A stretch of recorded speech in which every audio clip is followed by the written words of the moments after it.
Oh, but do you see then what this means? With God, all things are possible. It's both true that you lived a reality here and that you can live a reality in heaven. In fact, you have lived a reality in your dreams too. They've all been reality, different, yes, but they've all been real in that you've experienced it in thought. And you can only experience things in thought. You know, the pain in your foot is only a pain because you're thinking of it. If for one moment you think of, is mum safe or not, you're not thinking of the pain in your foot. Comes back to being a reality for you when your mind returns to it, which probably the pain insists on doing. Possibly.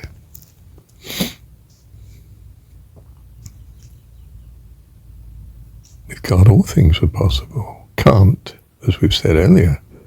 It's not a word with God, it's a way of saying it anyway.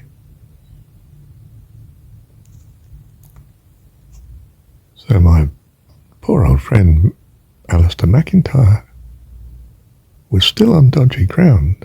Well, he knew he was, of course. He knew that he'd got this situation where one axiom can't be proved except in terms of the other, and that's just circular. So he had to take it as axiomatic. And of course it's wrong to do so. This is the great hold-up at present with man's inquiry into understanding things.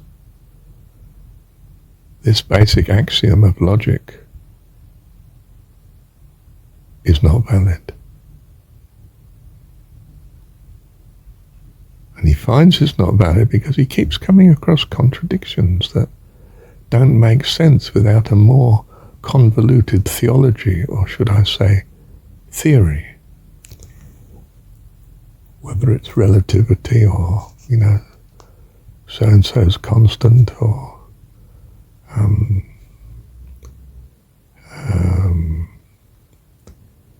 quantum theory or string theory or whatever.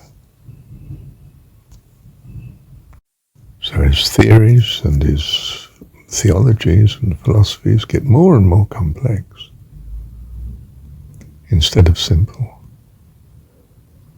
Because he keeps trying to hang on to the theory he's got and yet try and explain the contradictions to such. You should go back.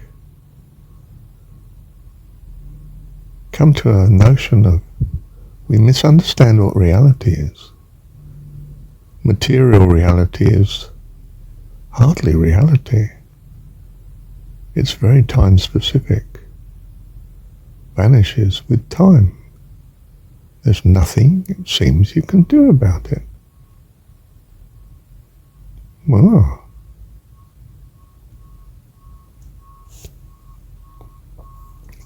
this car's in this place at this moment, and that car's in this place at a different moment. And provided the moments are different, we're okay. If the moment's the same for each, we have a crash. A snag. Time makes it possible to have both. They're both a reality. I've been on that spot, and you've been on that spot. Not at the same time, no. Time has made it possible for two realities to be very compatible. Otherwise there'd be a crash. And our transport relies on this, doesn't it? I'm reminded because we had a screech of brakes and then a crunch, and the lady got out of her car and was about to explode, I think, and the lady behind had gone in the back of her when she realised that the lady behind had actually just been shunted forward by the chap behind her with a heavy trailer and probably an absent mind, poor chap. Anyway, crash. All trying to occupy the same place at the same time. Not on.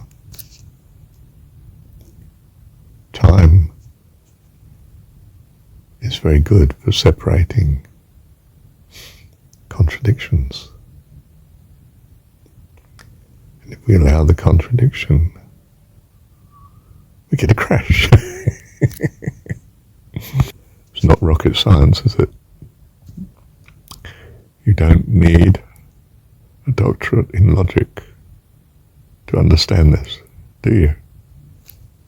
No. Does that mean doctorates are a waste of time? Go so far as to say that. I'm sure some must have been very useful indeed. And perhaps they're all useful in that they're practice. And after all, God's allowed them. So I guess they're not a waste of time. God has the time used as it should be. Thank you, Heavenly Dad. So yes, there can be many realities. And in a sense, there can be many realities at the same time. What you're experiencing of the world is different to what I'm experiencing, simply because of your different past that's put you physically in a slightly different position to me, with a different mind. And so you're experiencing something good, and I'm seeing it as something bad. But it's presumably the same something. But our realities are quite different, what we're having to cope with.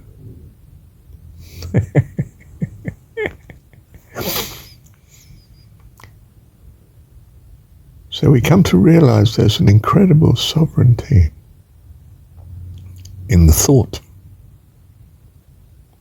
being, and that if we are thought,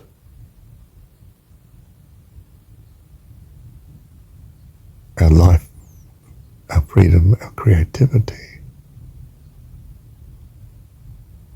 is incredibly free.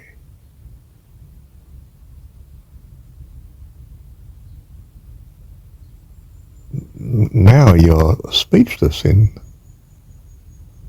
trying to comprehend what heaven would therefore be like.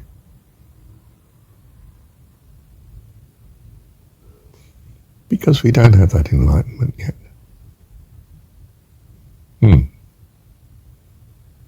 But it doesn't mean it's not possible. Our axiom is suspect, and leads us to wonder, in our ignorance, in our devotion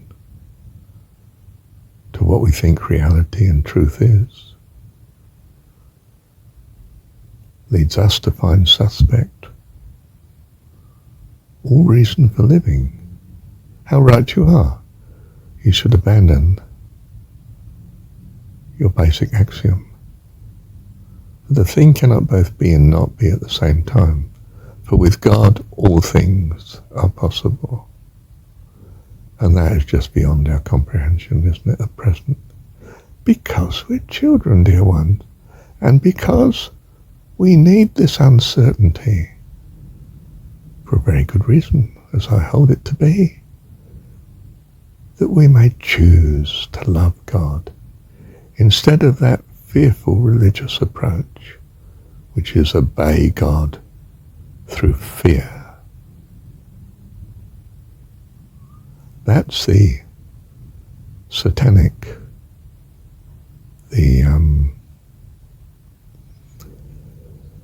what does Marcion call it? The demiurge God, as he sees it, of the Old Testament, the God that's willing to genocide Jericho and Canaan if necessary, all of it, and all the earth but 8 people if necessary, and all Sodom and Gomorrah. An horrendous God.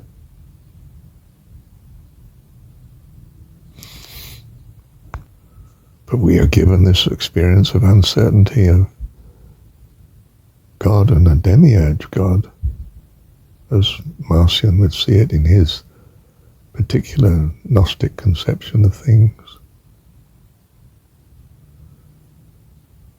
We are given it that we may be free to choose to love God and know in our deepest being for eternity that we do love him. And that is the great reward that made it worthwhile us choosing to come to this material world of good and evil, time, space, matter and uncertainty, that we be free to choose to love God. And we do. Oh, wow. Thank you, heaven.